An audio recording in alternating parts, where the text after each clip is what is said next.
organizing committee and Professor Anastasiadis especially for allowing me to participate in such an important forum. I will tell you about Aristotle from the book of number 73 of Harvard Classical Library, which contains 10 of the speeches of Aristotle about ηθικών νοικομαχίων. That's what it's told, it's said in Greece. The title is this.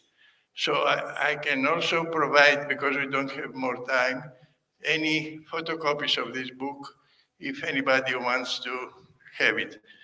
Aristotle says, art sometimes ends to art. You know what that means.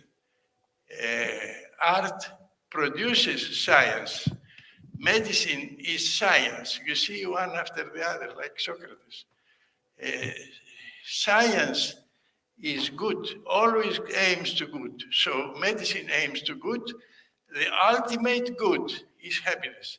What is happiness? Happiness is three things. Happiness is complete, perfect, and self-determined.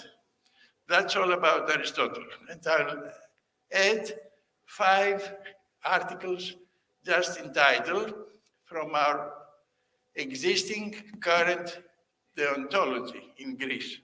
They are laws. They should be followed. Otherwise, there are punishment. First article is that the doctor takes no payment from other doctors, their children, and medical students. Second of the 5 is that the doctor should not advertise himself either directly or indirectly. I mean, he shouldn't mention, I am from this place, you go to this place, I'm from that university, and so on. Third article is that the doctor should not, otherwise it's punished, I repeat, should not take or give percentages of his payment for having more patients. Fourth article is that the doctor should, throughout all his life, study new techniques, methods for the sake of his patients and the community. You see, some countries very well stop giving any more license to doctors to practice medicine if they don't attend these teaching seminars. And final article, I want to remind you, is that the doctor should, either by himself alone or through scientific associations and clubs, promote medicine, do something better and teach that which has done to others. And I will tell you something which you may consider it finally as a joke. A colleague of ours once was asked to work a little bit more for a society, as everybody does. And he said, no, this time it's impossible because my mother has died, I'm going to the funeral. Everybody said, sorry. After a few months, there was an earthquake. And the doctor was asked, and he said, sorry, I cannot go because the house where everybody of my family lived has damages from the earthquake, and I'm going to repair it. And he was asked, what about your parents? He said, oh, my parents are all right, don't worry. So it was the most important person that had revived his mother in a few months. Thank you very much. Thank you, Professor Grammaticos. And now we will conclude with the last speaker, who is Professor Polychronis Voultsos, who has a hybrid role. His background is law, but he is a professor of School of Medicine in our Aristotle University. So his role is hybrid, and the floor is yours, Polychronis. Thank you very much. Thank you very much, Professor Anastasiadis, Mr. President. Thank you very much indeed.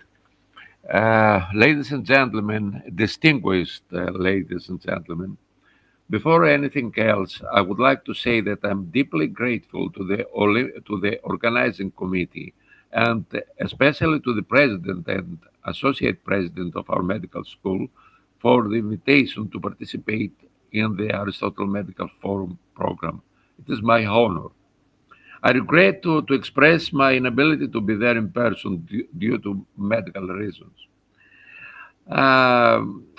Below, I'll attempt to make some comments on the relationship between the virtue-based approach to ethical dilemmas and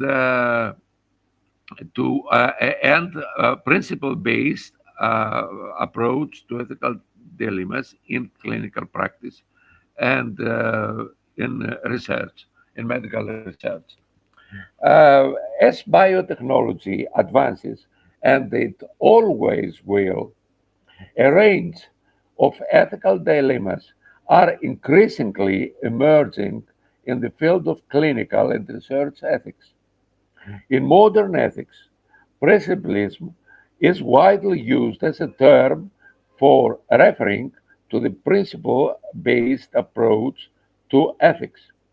It is a term to denote what is also known as the four principles approach to biomedical ethics by Beauchamp and Childress. The central insight of the principle-based approach to ethics is that ethical conduct consists in widely accepted rules for behavior. For principlism, morality has to do with the question, what should I do? Not with the question, how should I be? When conflicts arise, this is important, when conflicts arise, one must use moral judgment and reasoning to decide how to prioritize and the principles and what to do. In the field of modern biotechnology, there are many newly emerging ethical dilemmas, which, however, cannot be resolved coherently without an intuition based a priori selection between the principles that come into conflict with each other. Moreover, it should be highlighted that in the recent years, the ethical difficulties in the field of biomedicine have been exaggerated for various reasons, such as the unprecedented COVID-19 pandemic and the health-related big data research, which has drastically increased over the last years. To that effect, there has been a shift from the well-established and commonly accepted patient-centered model of ethics towards a population-based model of ethics. This shift away from the patient-centered model of ethics has profoundly redefined many bioethical notions, as well as the hierarchy of principles inspiring medical profession. When principles conflict, there may be no satisfactory way of settling these conflicts. People tend to choose whatever way of settling a conflict fits with their moral intuitions. They use principles to rationalize their decisions post hoc rather than to provide genuine guidance in ethical dilemmas. Therefore, when principles conflict and there is no satisfactory way of settling this conflict, the so-called Aristotelian virtue ethics may play a key role in addressing these conflicts coherently. Aristotle virtue ethics focuses on our character dispositions or personality traits rather than our actions in isolation. In other words, it's an agent centered moral theory rather than an act centered moral theory. For Aristotle, morality has more to do with the question, how should I be, rather than the question, what should I do? We should bear in mind that Aristotelian ethics of virtue is included among the essential components of the so-called Mediterranean bioethics, which developed by the thought of great Greek philosophers, Hippocrates, and great Mediterranean monotheistic religions. In addition to the above-mentioned brief analysis, it is to be noted that another one argument against the principle-based approach has more merit than the aforesaid argument and is of great importance in the field of medical ethics education. The principle-based approach is not a very useful tool in medical ethics education because rules are impersonal, with little connection to one's personal and professional life. One of the goals of professional education is to help students become better people, not just internalize a long list of rules. Mentoring plays a critical role in medical ethics education and is different from formal instruction, for instance, courses and seminars, in that mentoring involves demonstrating professional and ethical behavior while working closely with students. A good mentor does much more than teach students the rules of conduct. He or she shows students how to be an ethical professional. There are character traits to develop if people want to become better people. A virtue-based approach, an Aristotelian virtue-based approach to ethical dilemmas can help their students develop these traits. The final aim of this commentary is to highlight the role of Aristotle's model of virtue ethics and an approach to modern bioethical dilemmas. Ultimately, and most importantly, it should be highlighted that virtue ethics and principlism are not mutually exclusive.